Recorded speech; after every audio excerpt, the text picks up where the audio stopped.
Hello dear students, welcome to Delhi public school Sikar online classes. तो जैसे कि हमने लास्ट क्लास में अपना चैप्टर स्टार्ट किया था पॉवर्टी एज ए चैलेंज, ठीक है। इकोनॉमिक्स का चैप्टर 3 था ये। तो आगे अपन आज देखेंगे गरीबी के बारे में बाकी बातें। These two typical cases illustrate many damnation of poverty. तो दो केस आपको बताए गए थे, एक तो रूरल केस था और एक अर्बन केस था। शहर में गरीबी किस प्रकार है और गांव में गरीबी किस प्रकार है। तो ये अपन को क्या दिखा रहे हैं, टिपिकल केस इलिस्ट्रेट मैनी, ये बहुत सारी परिस्थितियों को दर्शा रहे हैं। दोनों केस हैं वो शहर और गांव के हिसाब से बहुत सारी परिस्थितियों को, गरीबी की परिस्थितियों को दर्शा रहे हैं। दे show that poverty means hunger and lake of shelter. ये हमें क्या प्रदर्शित कर रहे हैं, पॉवर्टी का मतलब, गरीबी का मतलब क्या है, हंगर एक तो भूख, एंड लेक ऑफ शेल्टर एक आवास की कमी।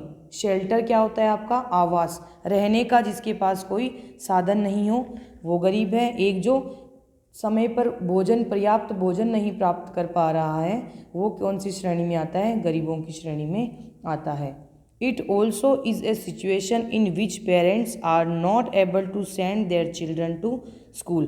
एक परिस्थिति और आती है गरीबी में, कौन सी, जब पेरेंट्स हैं वो अपने बच्चों को स्कूल नहीं भेज पाते, ठीक है। और a situation where sick people can not afford treatment, एक परिस्थिति वो भी है जिसमें बीमार व्यक्ति अपना इलाज नहीं करवा पाता क्योंकि उसके पास पर्याप्त मनी नहीं है। तो ये भी किस में आता है, आपकी गरीबी में आता है।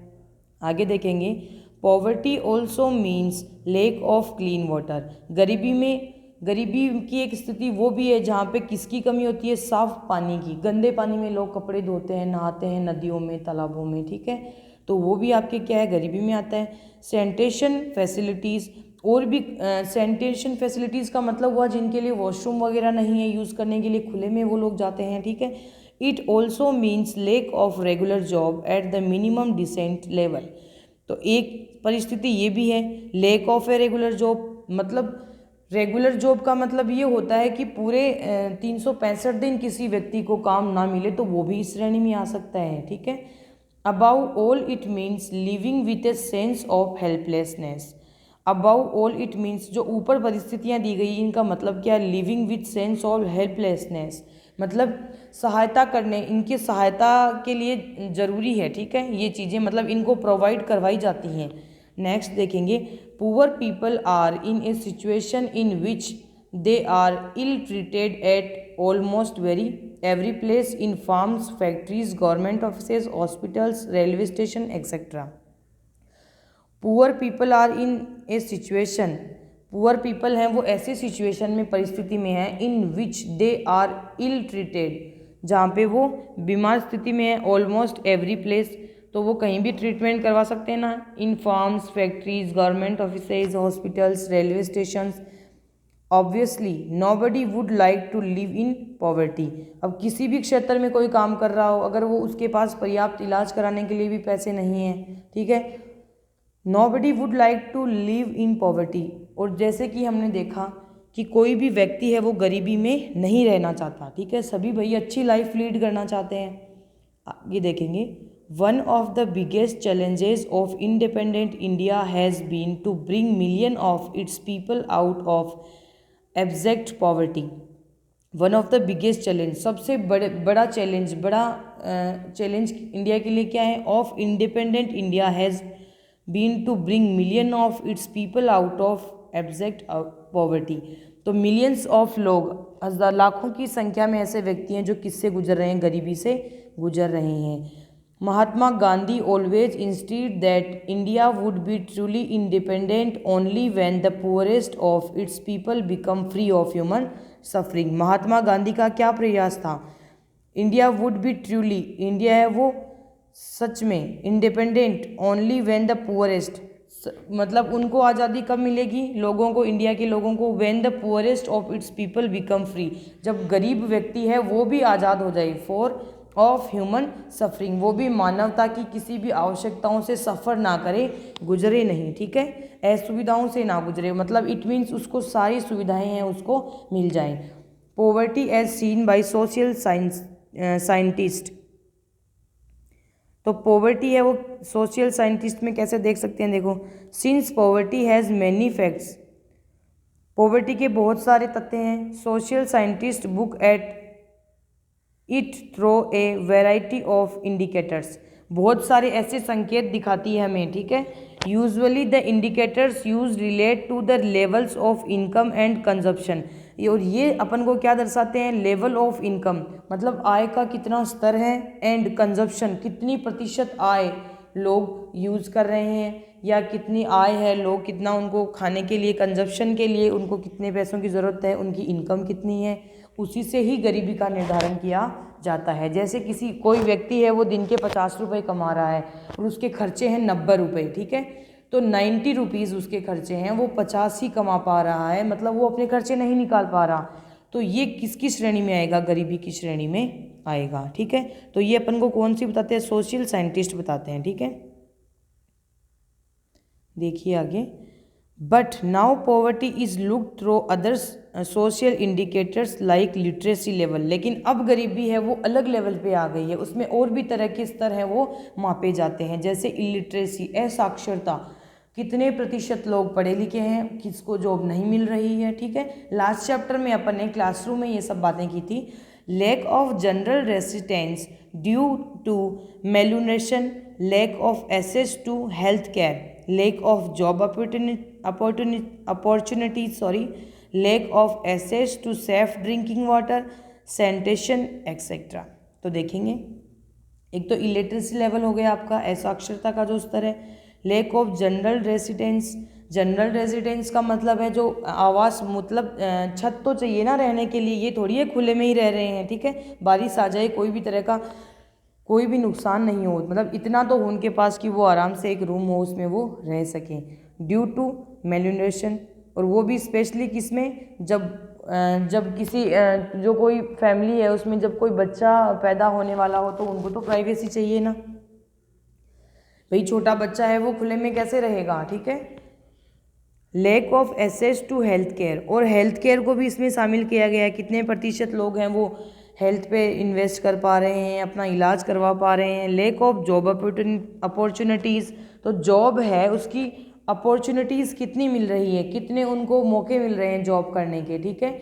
Lack of access to safe drinking water, क्या उनको स्वच्छ जल मिल रहा है, सैनिटेशन है उनके पास, वॉशरूम बाथरूम वगैरह प्रॉपर हैं। Analysis of poverty based on social exclusion and vulnerability is now becoming very common, तो ये चीज़ें, ये एनालिसिस करके पता चल रही है कि समाज में ये सब चीज़ें बहुत ज़रूरी हैं, और ये जिनके पास नहीं है तो उनको किस में रखा जाता है, पॉवर्टी लाइन के बिलो, नीचे रखा जाता है। नेक्स्ट देखेंगे social execution.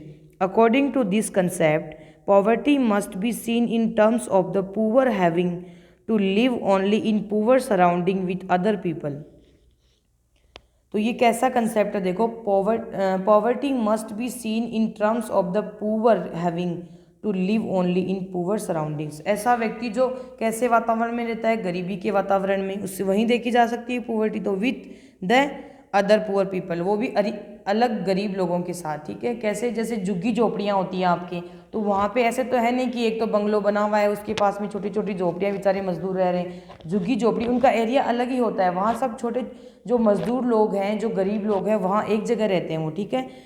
excluded from enjoying social equality of better off people in better surroundings, तो वो हैं वो अपने आप ही इक्वालिटी में नहीं आते, सोशल रूप से कैसे नहीं आते, जैसे हाई क्लास के लोग हैं जिनकी इनकम अच्छी है, वो स्वयं को, गरीब व्यक्ति स्वयं को समाज में नीचे स्तर का समझने लगता है। Social exclusion can be both a cause as well as a consequence of poverty in the usual sense, तो देखिए social execution can be both a cause as well as a consequence of poverty in usual sense, जैसे गरीबी हर स्तर पे मापी जाती है, ठीक है, वैसे यूजुअली आवास के लिए, इलिटरेसी के लिए, इन सब के लिए भी मापी जाती है। Broadly it is a process through which individual or groups are excluded from facilities, benefits or opportunities that other enjoy। It means ऐसी facilities जो बाकी लोग तो इंजॉय कर रहे हैं, उनका लाभ उठा रहे हैं योजनाओं का, प्रॉफिट जिनको हो रहा है, बेनिफिट है, कोई भी तरह की फैसिलिटी है, सुविधाएं हैं, लाभ मिल रहा है उनको, अपॉर्चुनिटीज़ ज़्यादा मौके मिलते हैं कोई भी काम करने के, पैसे कमाने के, ठीक है। तो वहीं उन लोगों के पास क्या है, कमी है उस चीज़ की, वो नहीं कर पाते ये सब। A typical example is the working of the caste system in Indian in which people belonging to certain caste are excluded from equal opportunities. तो कास्ट पे भी डिपेंड करता है इंडिया में, तो कि मोची है तो वो सिर्फ चमड़े का ही काम करेगा, ठीक है। अगर कोई मनियार वगैरह है तो वो चूड़ी के बैंगल्स बनाने के काम करेंगे, ठीक है।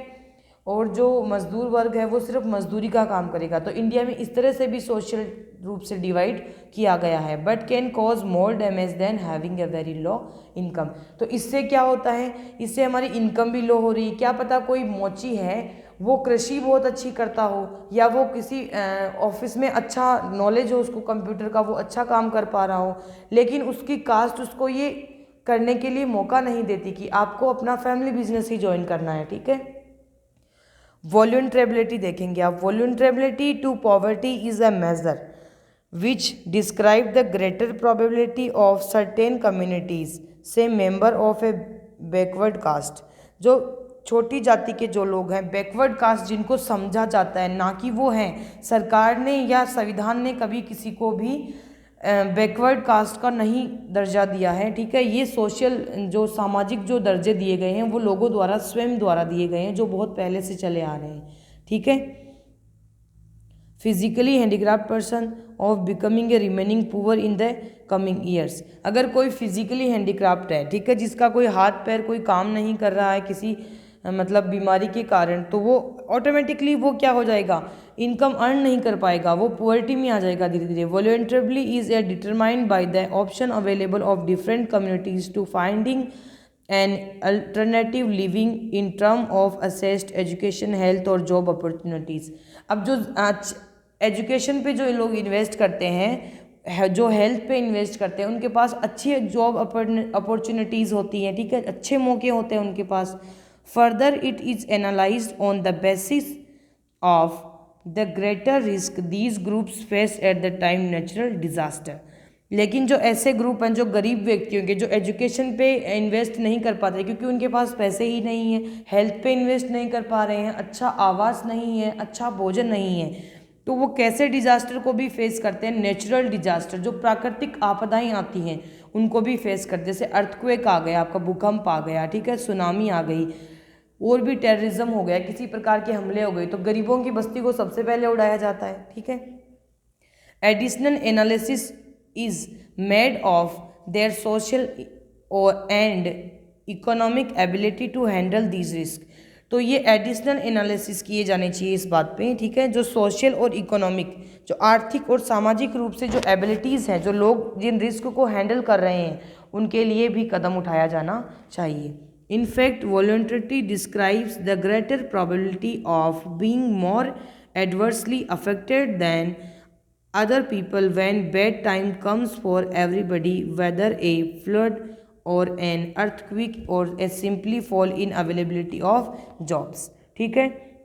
तो जो गरीब व्यक्ति हैं, जैसे बिल्डिंग बनाने का कोई मजदूर कार्य कर रहा है, ठीक है, तो अगर भूकंप आ गया, बिल्डिंग के वो 7th फ्लोर 5th फ्लोर पे है, किसी भी फ्लोर पे हो, अगर वो भूकंप आ गया, वो बिल्डिंग गिर जाती है, तो उसका मुआवजा कौन देगा, ठीक है।